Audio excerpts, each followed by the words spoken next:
అందరికీ నమస్కారం. దివిసీమ ముఖ చిత్రం మారబోతుందా? ఎంతో చారిత్రక ప్రాధాన్యత ఉన్న దివిసీమ అభివృద్ధి వైపు పరుగులు పెడుతుంది.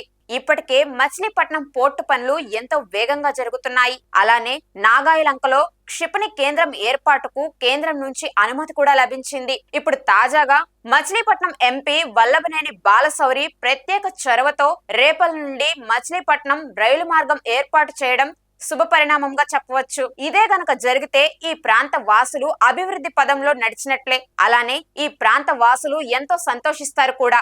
మచిలీపట్నం రేపల్లె కొత్త రైల్వే లైన్ నిర్మాణానికి కేంద్రం గ్రీన్ సిగ్నల్ ఇచ్చింది. ఇది దివిసీమ అవనిగడ్డ ప్రజల చిరకాల కోరిక. 2816 కోట్ల అంచనా వ్యయంతో దీనిని ప్రారంభించబోతున్నారు. కృష్ణా జిల్లాలోని మచిలీపట్నం నుండి బాపట్ల జిల్లాలోని రేపల్లె వరకు ఈ లైన్ నిర్మిస్తారు.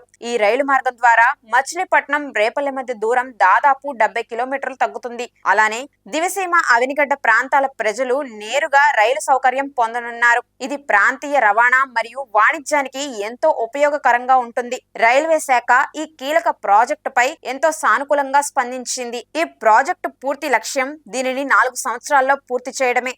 అలానే ఈ రైల్వే లైన్ లో 6 స్టేషన్లు, 70 వంతెనలు, 24 రైల్వే అండర్ బ్రిడ్జ్లు ఉంటాయి. అంతేకాకుండా ఆధునిక ఎలక్ట్రిఫికేషన్ సిగ్నలింగ్ వ్యవస్థను దీంట్లో పొందుపరిచారు.